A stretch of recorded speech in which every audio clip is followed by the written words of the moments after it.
Hello all. It's been a year since last update. I'm really sorry for that.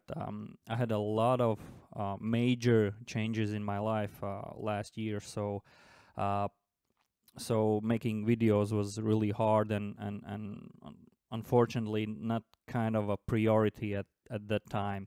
Uh, on the upside, I'm in a new workshop. I have all my printers and all my stuff here, so um, I'm working here and I have some time to actually um, dedicate for making videos. So what you see right now is project that has been also stuck for a year or so that have finished just now. It's kind of like a near field full range speaker for a friend of mine. He's working in a studio and he needed some a reference for like a real world situation when people are playing their music on TVs or small radios, or you get an idea. So this is what they look like in real life, like red round spheres with 3-inch Faital full range speaker.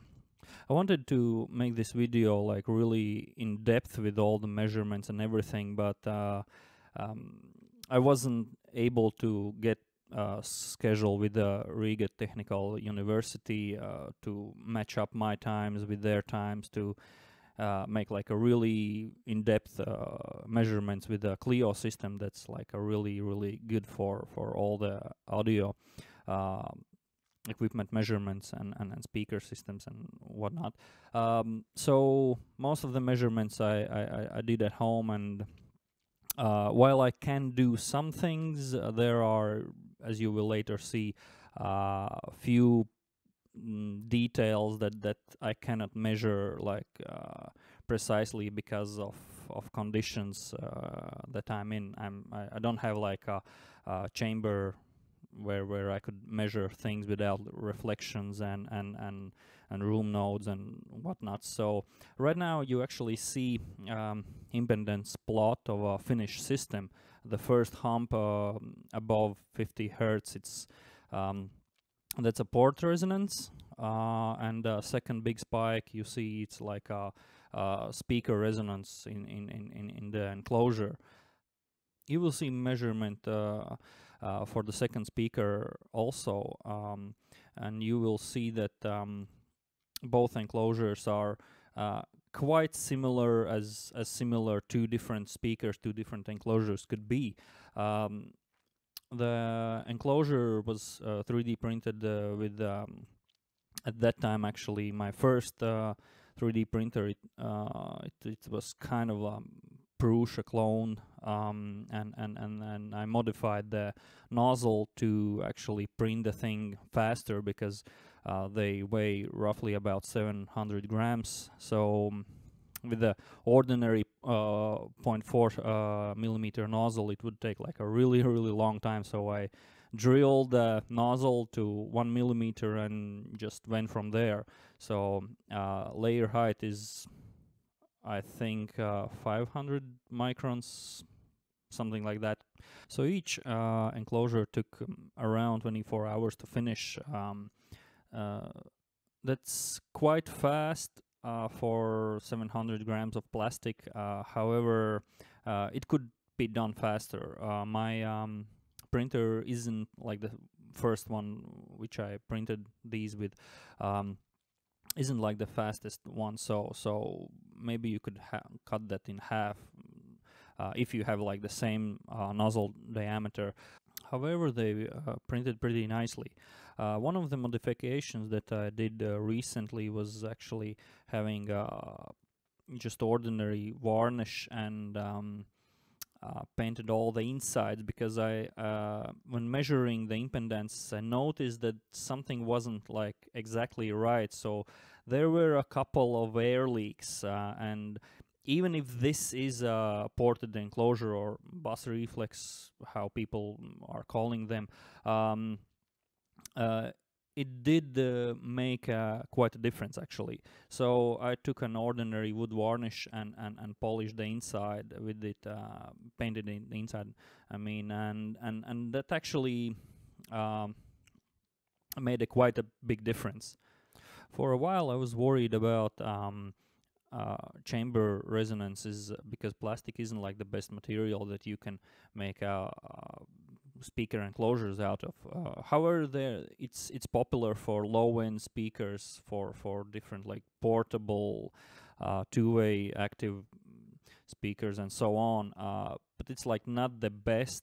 However, I fiddled around and measured like the resonances for the enclosures, and while there were a few, they weren't like really pronounced. Especially driving these speakers, they're like 20 watts RMS power, so I doubt that you will like ever encounter like really significant chamber resonance for these enclosures. But so that's not a problem that I'm worried anymore. I will do later tests with more powerful speakers, and it will be maybe something different, but who knows.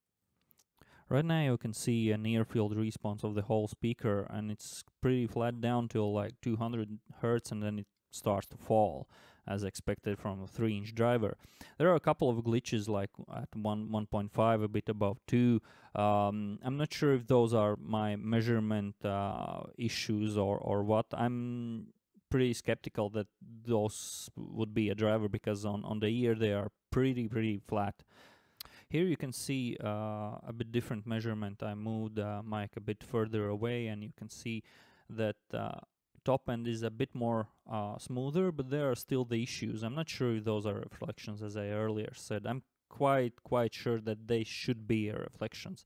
However, there's a peak around 10 kilos. That's quite noticeable. It depends on how far away you're listening to them. If you're really close, you should cut it. Otherwise, it's pretty okay. About the low end, you can always make a link width transformation, boost the low end. However, you need like a quite sharp filter for low end, like a high pass, just to filter out and not damage the speaker. This is one popular software called WinISD, where you can simulate different drivers in different enclosures. Right now you see original model should have been about like 2.5 liters with 72 hertz resonance, 2 centimeters port diameter with 5 point something length of the port. That was like original one, how I intended it, with its called like -3 bass extension. In reality, I got pretty close to that. However, you can never get it precisely that.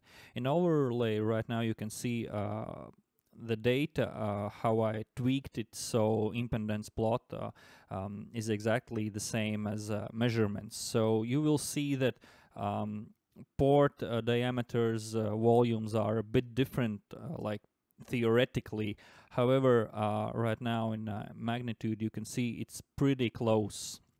There isn't like a lot of difference. The -3 point is in one case 80 hertz, and in a original one it should have been like roughly around 70 something. So I consider that as a pretty successful thing, I guess, as a small experiment and prototype. I'll make enclosure for the amplifier for these things. However, if anyone is interested in more in-depth information, or maybe some measurements or EQ tweaks for these things, you can leave something in the comments, and if there's any interest, I will gladly make a following video about how to tweak these things a bit further, and what could be the EQs depending on the measurements and listening for the ear, so the things are better, I would say. Right now, from top of my head, I can say that you can put like a link width transform around 200 hertz down till something like 80 hertz, and at 80 hertz there should be a really steep cutoff point, so you just don't destroy them with the non-linear movement of the cone. But they sound pretty good. A few of my colleagues have listened to them and said that they're quite good for the size of the speakers that they are.